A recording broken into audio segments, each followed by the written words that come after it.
Welcome to READ, the research, education, and advocacy podcast. READ connects you with educators and researchers on topics in child development and education. READ is produced by the Windward Institute.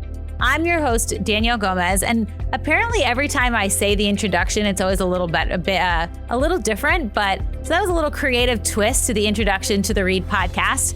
And speaking of creative twists and inspiration, we are in the summer of inspiration. I am digging into the research and books on anywhere from word reading to reading comprehension, content integrated literacy, and I've been learning so much from the researchers out there, from educators as we are working with our professional development opportunities. And so I'm excited to talk about what I've been learning. And speaking of awe and inspiration, I would like to introduce you to my guest for this episode, who has provided so much awe, so much inspiration. Actually, and if you don't know, you're not behind the scenes, but maybe we'll get into it. She's also just inspiring me with her patience and her flexibility with recording. So Dr. Letty Martinez, welcome to the READ podcast. It is such a joy to have you on for this episode. Thank you. I'm happy to be here. Thank you. And how are you today? Where are you showing up in the world? I'm doing well. I am in Austin, Texas, in a little shed in the back of my house where I can have some quiet and I'm able to focus in on my work. I seem really calm and patient right now because I have some quiet back here. Have you been finding some awe and inspiration as well this past spring into summer? Let's see. Summer just always brings this, just kind of lazier feeling. It's not exactly true. I'm still a basket case on most days, but it is slower, the not having to wake up super early to get kids off to school, that kind of thing. So yeah, I'm very happy with summer right now. Yeah. I think as I get older, summer becomes my favorite season more and more, just because of that slower pace, the sun. And I know you're in Texas, so you get a lot more sun than we do in New York. And I won't turn this into a travel channel podcast. I do happen to love Austin, so I'll have to get some recommendations from you after this episode. But speaking of Austin, Dr. Martinez, you are a professor and a researcher at the Meadow Center for Preventing Educational Risk at UT Austin.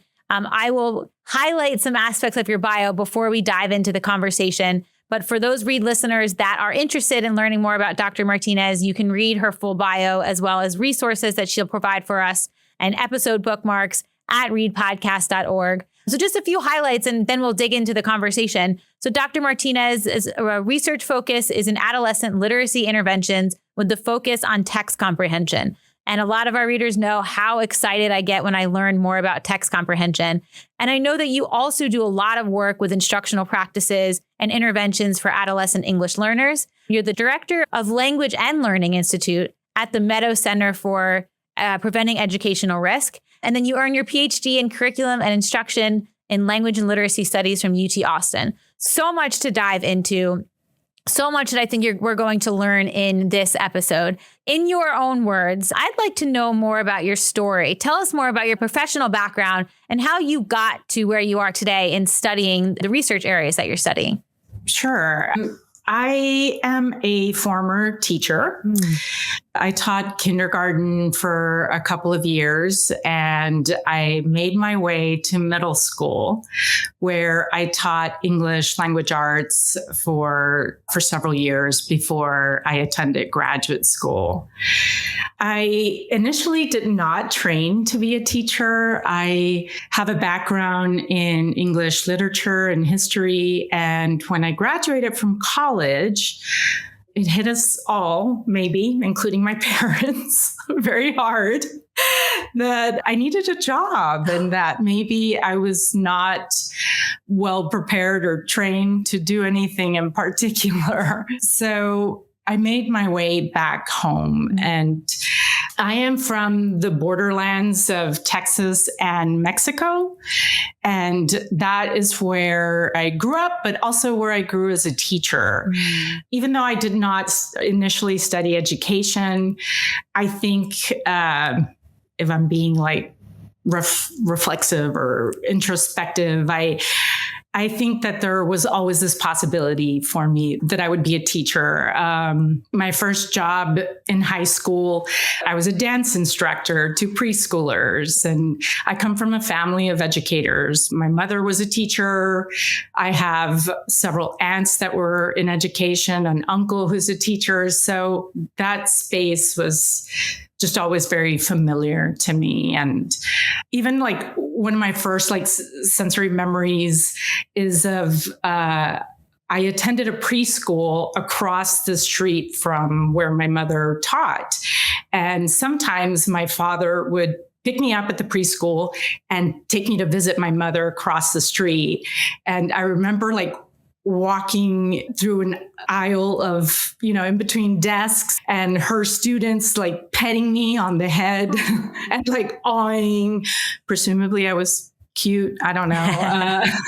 But anyways, all that to say that the classroom, the school is just like very much a part of my life growing up. And so anyways, after college, through family friends who ran a preschool and needed additional help, I got my first job out of college teaching pre-kindergarten and kindergarten age students to read. And this place where it was like literally a schoolhouse, this small house of this preschool, they trained me on a very sort of disciplined curriculum, the explicit instruction in phonics, phonological awareness, rich vocabulary. And at the same time, I began going through an education program at my local university to become a middle school teacher. And so I taught middle school for about 4 years, not a very long time. And the majority of my students were emergent bilingual students. By virtue of living on the Mexico-Texas border, many students are becoming proficient in English from a very early age, but also they come in as adolescents and are still learning English. And so that was the impetus for attending graduate school. It was to better serve my students, but particularly this population, and not to insinuate that, it's monolithic and that there's just like, but that there's sort of this range of English that the students are trying to learn and attain. And so, I wanted to better serve them, better teach them to read critically, to write, which I felt very underprepared to do. And that brought me to the University of Texas as a graduate student. And I graduated close to 20 years ago. I'm still here. So not that much has changed. Yeah, I love that. Oh my gosh. There's so much that I want to go back and just sit in. I think a lot of your story actually resonates with me. I think I have a very similar story of I graduated from college and I wanted to save the world through politics. And I hit my senior year and I thought to myself, I don't really want to do that. And I probably had a similar conversation with my family saying, what are you going to do? You just graduated from a 4-year private university and where are you going with this? And same thing. I was actually a soccer coach.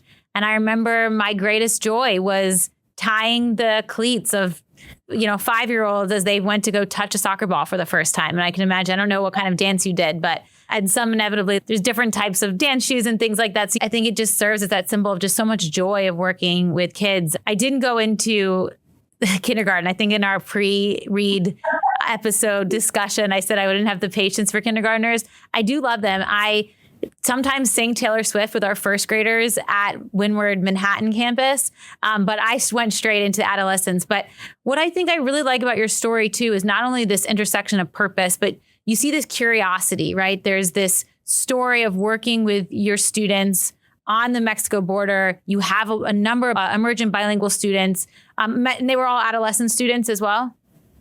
They were all middle school, right? These are students that are required to not only learn to read the code, but integrate their first language with their second language and comprehend some pretty difficult, not even pretty, some extremely difficult content-rich material. And so I love how you kind of brought that in. Was there any story in particular that stands out to you where you said, I need to research this more, or I want to learn about this more? Or was it just a combination of students or experiences where you wanted to learn more about comprehension and emergent bilinguals? I think it was just a combination, really. Yeah. I mean, obviously, if you've been a teacher, every year it gets a little bit easier. Right. A little bit, sometimes not that much, but I still had the same questions through all my years in middle school. Yeah, I found it, like I said, I felt very underprepared. Yeah. And I think very quickly started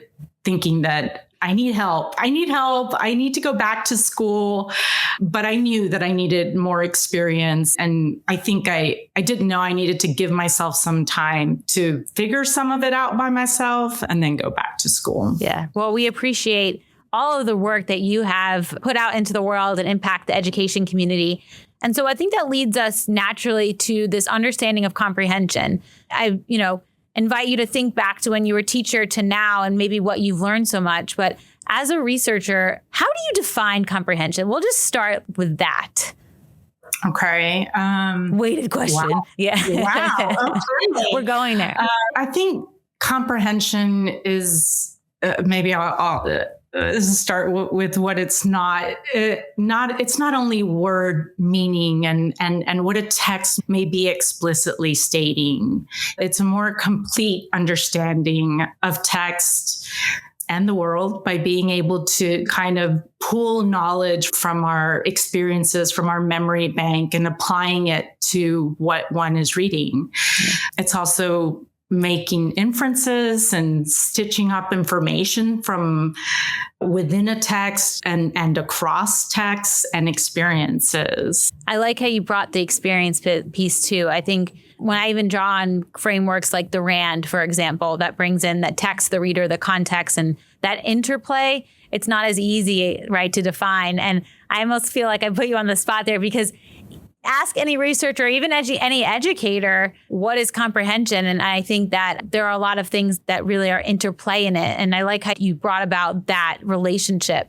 When you think particularly, I guess, first with adolescents, what is it about comprehension that may be difficult for adolescents, or maybe what are those aspects of comprehension where an adolescent may have more likelihood to succeed or not succeed in approaching text? And I will say this, I know comprehension is not just like an outcome, right? There's so many pieces of it. And actually, there was a Science of Reading podcast that one of my colleagues and I were listening to with your colleague, Sharon Vaughn. And and I think that the podcast title was Comprehension is Not an Outcome. So I want to just make sure that our readers know that I'm not referring to comprehension as this one singular piece of saying, okay, who's going to have comprehension difficulties or not. But in your research on adolescents and even English learners, what are those things that you're finding about those aspects of comprehension that are important for them? Yeah, let's see. I think I also sort of think in terms of like the multilingual students and comprehension. And I think the content expectations run really high because of what they're required to do with text and language as they're also developing proficiency in a new language plus new academic content. And it's an impressively large task and inspires respect in students who are successful and even those who continue to grapple with it. And this large task, I think it's made up of multiple components that we need to get at and that we use to develop sort of multiple skills that are interrelated. I don't know if I'm making a lot of sense there, but no, you are. I like how you brought multi-component because a lot of times, so I would say this, at the Windward School, we're current in the research and the evidence that supports not only word reading, but comprehension. And when we lead a lot of our professional development classes in the beginning, when we talk about research, we emphasize this multi-component model. And I like how you talked about those multiple skills. And I also like to frame it within a coherence aspect, right? That you're not just focusing on these isolated skills like, okay, one day we're going to teach oral language. The next day we're going to focus on vocabulary. well, maybe the next day we'll build some knowledge because we know that you're learning some pretty sophisticated information from complex text, right? And so I kind of like to look at that both and. Speaking of, we are in a school. I don't know if you can hear the announcements, but it's so exciting. I can hear. Yes.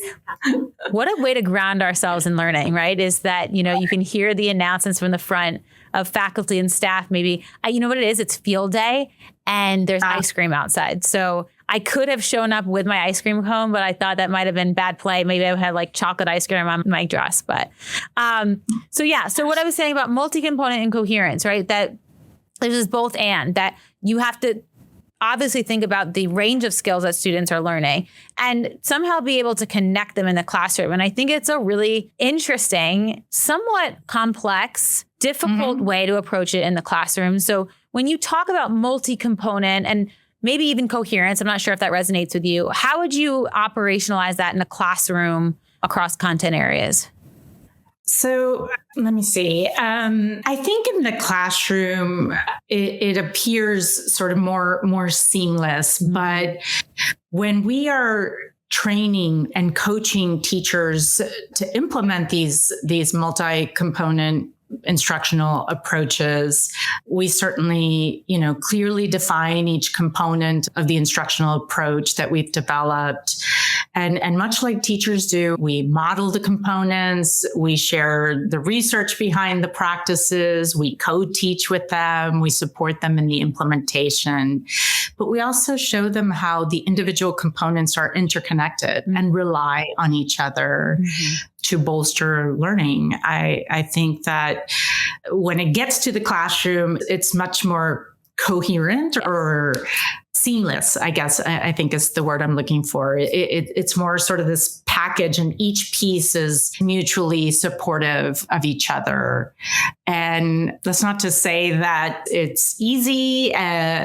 When I say seamless, I think that different components are implemented differently, and that some teachers feel more comfortable and confident implementing certain components. But when I talk about the components, it's like, there's some background knowledge, there's vocabulary that is taught, there's discourse that's driving the meaning making, and even just like the critical reading of some text can often be one of the most difficult components, particularly for some content area teachers who don't consider themselves reading teachers. Right. Oh my gosh, there's so much in there. I want to put a pin in on professional development, as you brought so much in that. My dissertation was on coaching of teachers. And so I do want to talk about that. Just like lighting me up. I'm very excited about this. Who needs sunshine outside when you have sunshine in here, right? Like we're getting all the sunshine inspiration here. But you mentioned a couple of the components. You mentioned background knowledge, vocabulary, discourse, which you're speaking my language. Windward teachers are like the best in facilitating discourse. And you also talked about text, like actually interacting with text, bringing a critical set of skills to analyze. Oh, I just touched that. To analyze tests. And so you have conducted, and you're currently conducting, numerous studies that focus on text and discourse-based interventions across the content areas. So what are those practices or the components? And, I know you mentioned a few, but even you can just flesh out even more about those practices that support learning, comprehension, meaning making in a very text-based classroom setting.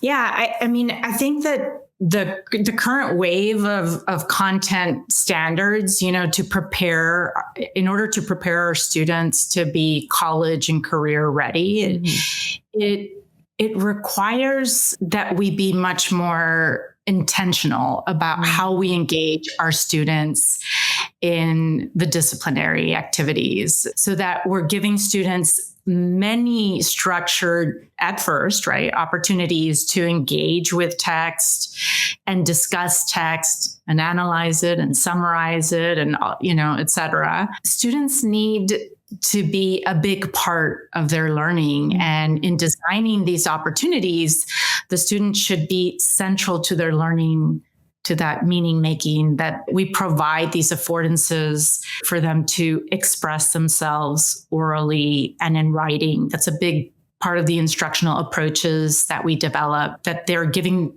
these opportunities to express themselves, to exercise the language so that they can practice the applications of vocabulary and the discourse patterns within the content areas that we're working in. I mean, that's how they receive the curriculum, right? Orally and in writing, but they're so often not invited to interact and respond in the same way, which is necessary, particularly with adolescents. For those meaning-based competencies that are related to language development, again, we're talking about vocabulary and oral language and that ability to express more complex ideas. Yeah. Oh, there's so much, I think, to that. And I do want to return back to what you said about content area teachers not thinking that they're a reading teacher. And I want to get even more granular. And maybe we can talk about PACT. I love PACT. And every time I have an opportunity to speak to someone from Meadows, we somehow inevitably talk about it. It resonates a lot with me. Yeah. I'm just like, love, I have a PACT Bible, probably. Our director at the Windward Institute, Alexis Pokna, and I, at any given day, are mentioning PACT and all the other similar work that you all are doing at Meadows. But let's just have a scenario here, right? I'm a new social studies or science teacher teaching in the middle grades. We'll say I'm in a public school with a range of students. I have students who, what the research calls typically developing, so students without maybe a learning disability. We have students who might have diagnosis of a language-based learning disability, maybe, let's say it be developmental language disorder or dyslexia. And then we have students who are emergent bilinguals in my classroom, and a host of students that bring strengths and they bring some areas that I need to address. So let's say I'm a teacher and I'm reticent to use I'm afraid to use the content or the text to really drive my learning. What would the things that you would say in terms of teaching me or any other teacher about those components, let's say PACT, to really help my students access that curriculum? Okay. I'm not going to sort of presume to know more than the teachers about their students. So it's not that all teachers don't know this, but I think, sometimes our focus on whether it be like high stakes assessments or hitting all the standards can influence or push many of us to try to tell students everything. Right. And when you feel like you have so much to teach, you rush, right? And when you rush, you feel like you're running out of time. And when you feel like you're running out of time, like it's just like this, you end up doing the work for the students. Mm-hmm. And we think we have to share every piece of information in order for students to understand it or get it. And for some students that may work, but for many others, particularly some of these students that you mentioned, these, maybe struggling students, they have to engage with the information in order to sew it into their learning. And that is something that PACT, I think, gets at. It sort of forces the engagement of the student with some text, with some vocabulary, all the components, right, that we were speaking of. And so I would say that instructional approach is not something that's going to replace your curriculum, but that it's something that you're going to integrate. It's a structure. It can give you structure. It can give your students structure that can, it serves more as an overlay to your instruction. So if there are some teachers that we're trying to convince of to try this approach and to try this approach that's text and discourse driven, I would say it's worth it because you're really getting your students to engage as opposed to being more passive consumers of the content. Yeah. And I like that, the engagement part of this, the interactive part of this. And when I think back to PACT, what you said too, that it's not replacing a curriculum, it's an overlay, it's a methodology to helping your students access it more, anywhere from activating or anticipating some background knowledge or motivation or engagement with the text. You talked about vocabulary. I think that's a really important part of it as well, in even for the teacher in planning and anticipating those words, those tier 2, tier 3 words that a lot of our content rich texts have that the students may have difficulty with. And then planning maybe in advance as your students are about to approach them, what features of those words are going to lead to breakdown, right? Like, is there a morphological structure that we could teach, or is there a way that we could really enrich that area? And I know, like with Strive, I'm going to have all these resources on the podcast, but like for the Strive map, for example, like what a great way for students to actively engage in vocabulary, to gist statements and fix-up strategies for students to monitor their comprehension. To the team-based collaborative learning, right? That's an area of discourse, I think, that is really active there. So I like how you talked about the active, teaching students to be active participants in their learning, to engage content, to teach skills that are then transferable. Because what I also like about PACT is that it's good for social studies, as it is for science, as it is for in certain content area texts of language arts, right? I mean, do you want to comment more about that? In all the content areas, you're needing to, in order to engage with the content, you need to read text. Language and literacy still needs to be a part of the content, whether that's science or math. Right. Or social studies, which we do a lot of our work there. We do work at the Windward Institute with a number of schools, from public to parochial to independent. And I had a group of teachers who are theology teachers, and they're, how does this apply, with reading texts like any type of religious-based text? And it works, right? Like the light bulbs that go off and say, oh, right, like this can apply to very specific texts that I'm teaching my students, I think is really impactful. You did mention math, and we did have a conversation a couple of days ago that you're working on a IES-funded grant for, and you can correct me if I'm wrong, I believe it was emergent bilingual students in math in elementary school. Yeah, it's an NSF. It's an NSF funded project, and it's a little different than the work with adolescents. This one is a tier 2 intervention with emergent bilinguals who exhibit some risk for math difficulty. I'm still in the early stages of working on STEM related projects, but I'll say this again, the language and literacy is integral to math learning as well. Yeah. Students from an early age need the opportunities to use math vocabulary in disciplinary activities and discussions, and the development of literacy skills and numeracy skills can work synergistically together to benefit one another and to help develop those mathematical skills in students. So still kind of early in my career in that space, but I'm come in as the sort of language development person. Yeah. I love that. So, and we talked about this, again, this NSF grant in math. We've spoken about areas of comprehension. And I think the through line that we're hearing is just the importance of language, whether it's oral language discourse or being able to teach students to the language skills to access the curriculum, whether it be, I guess it would be text, right, that they're interacting with.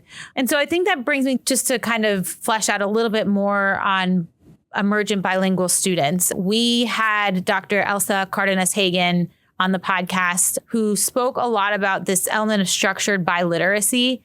The elements, I think, of things like explicit systematic instruction to support students works for English learners. And there's also additional elements that we should be focusing on, particularly for emergent bilingual students. So can you offer us a couple of thoughts? Not a couple, but we're not here all day, but maybe just enough for the rest of this podcast. Can you provide some insights on maybe those instructional methods or areas of instruction that specifically would support English learners? Yeah, the comprehension of the academic text, they differ across the disciplines because we all have various levels of developed language to support our comprehension in different subjects, right? So these instructional methods are, like PACT and the work we're doing in a reading and development research center focused on EBs. they're important for supporting emergent bilinguals across the content areas, because these students need these as resources to support their communication in spaces where the content is complex. So the focus of these methods are on making meaning and developing ideas and expressing those ideas. So these instructional approaches draw on the idea that literacy is multimodal, that it's reading and writing, but not just the words, but using other kinds of written and digital representations. And they're also discourse driven, so that the opportunities to use speech to express thoughts and communicate with others in the classroom, that is key. If you think about how you might develop a second language, you need practice, right? You need to be given the opportunity to practice that language. So rather than maybe thinking of literacy and the discourse as maybe separate competencies, we show how together they can enrich learning. Yeah, I like that piece too of the discourse. And I think there's also a piece too, and we talked a little about knowledge, but harnessing is the word. Leveraging, I'm just trying to think about it. And speaking of language, I'm like, let me just think of these words, but almost like celebrate. There we go. Celebrating the strengths that students bring in from no matter where they are, right? And understanding the cultural knowledge that may be involved to apply to that specific context with that specific content area. Would that be also important as well? Absolutely. I mean, I can think of an example from our work when emergent bilinguals engage in debates or in our social studies work. They need to practice their vocabulary and the discourse patterns of presenting an argument, and they need to listen to others. They need to write about ideas, all these things. And they come with resources. They have some language to get at these things. It doesn't have to be perfect academic English. They have resources that they can bring, and it's through the practice of all these things through their language that their proficiency increases. But if they're not given that opportunity because we think that, I don't know, they don't have as much to offer, or they can't speak English well enough, or, it's having this sort of asset-based approach when we teach, I think is so key for emergent bilingual students to feel a part of their learning community. Yeah, that just made me I can consider myself a connector of science and story. And so when I think about the story of integrated approaches to comprehension, I love what you're focusing on with the integration of literacy, language, and writing. And then in that, maybe mind map or, I'm trying to think of a shape that would represent integration. Maybe it's a cyclical thing. It's not cyclical, but importantly in that bucket of really important things that we think about is, like you said, the asset-based approach, the cultural competencies and understanding and inclusive practices that are going to access students' previous knowledge, or whether it be cultural or content or whatever that's involved, and making sure that you're using those as access points for them to further their understanding and learning of the curriculum, right? When they come to text and things like that. So yeah, I really appreciate you bringing that lens in. I always have a mind map happening in my brain. I wish I had like a big whiteboard somewhere to start to figure out what that would look like. But yeah, I really appreciate that. The other piece I think about a lot too, as a teacher at Windward, I work in a specialized school for students with language-based learning disabilities like dyslexia. But I have taught in other contexts, and I have worked with teachers and things from a diverse number of school contexts. And in synthesizing the research and connecting it to classrooms, I find that things like PACT, for example, or instructional methodology like PACT, is absolutely necessary for my kids that I teach, right? For the kids that are struggling readers, that need this cognitive framework or these strategies and this knowledge to access the curriculum. But I also find that it benefits all kids. In your work, can you give some insights on how these methods might work in maybe a universal design approach, or just in inclusion classrooms where you have a range of students? Okay, I kind of have two thoughts that are kind of competing in my brain, but they're not at odds. So is it a paradox where they seem like tensions? Let me start one of them and then move to the other. So one is that we do this research of multi-component instructional approaches like PACT in general education classrooms, because our most vulnerable students are in these classrooms, right? Struggling readers, emergent bilinguals, the students with learning disabilities, they are in general education classrooms. And we have found that these approaches equally benefit general education students and those at risk for learning difficulties. In developing instructional approaches like PACT or in CECL, another EB-focused project, we also conduct many small and large pilot studies to collect input and feedback from teachers to be able to determine whether the individual components and the instructional approach as a whole are feasible and usable, and do they ensure that these high need students' needs are being met, and also that teachers can implement them with the limited amount of time that they have, right? So all this is carefully tested, and the approaches are developed with teachers. We don't develop them in some lab or something and then bring them to teachers and ask them to implement. They are very much a part of the development of and the refinement of these components that make up the instructional approach. And we take what we know from existing research and then we mold the components with teachers and test them individually and together. So that is how we know that educators can implement these in their general education classrooms and that they benefit multiple student profiles and not to the detriment of like a more neurotypical or general education student. Yeah. I hope I got it at the question. Absolutely. Was that a second thought or were they both in there? Yeah, they're both in there. So I wanted to say that we do this work with the general education class in mind, but also that we develop it with teachers, that we do a lot of small and larger tests with the individual components and the instructional approach as a whole. Yeah. Ooh, that's so good. It's implementation science at its right definition, implementation science, right? Yeah. I like the piece that it's with diverse populations of students. It's with teachers providing feedback and ownership of it. It's holistic approaches and testing individual aspects. I think that's so good. Oh my gosh. I just want to end it here. We develop educative materials that go with the approach, right? So that teachers have examples of how this works in a real classroom. It's not like a professional development that you might receive and we share the approach and then we're like, see you later or whatever, We do have materials that go with the approach so that it can show some examples of how it unfolds in a classroom with different kinds of students. And of course, there's always robust professional development that we share with teachers to develop that pedagogical knowledge. Yeah. So pedagogical knowledge is being one in developing that. It sounds like you're also giving teachers that ownership and that agency to deliver this instruction. The one that we've been talking about these are methodologies that aren't tied to curriculum, that they help teachers and students access any curriculum.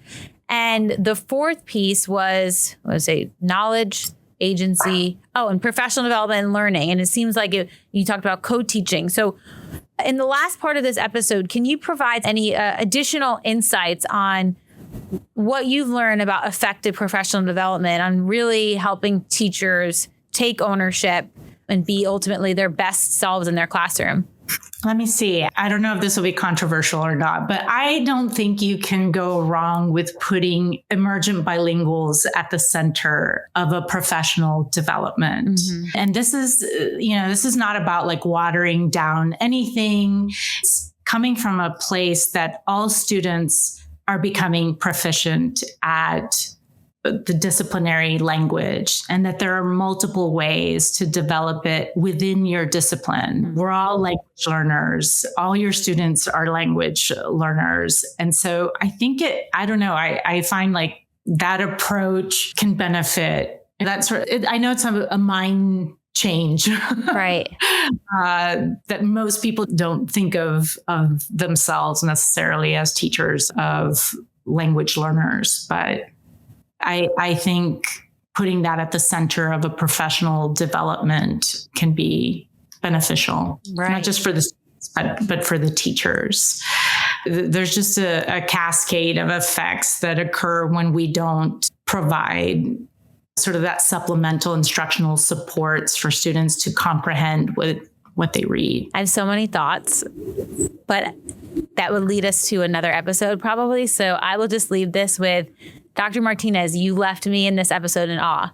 I am inspired. I actually in the midst of planning a few professional developments now, and the things that you said, especially in the last few minutes, awe, curiosity driving. Thank you so much for being on the Read podcast.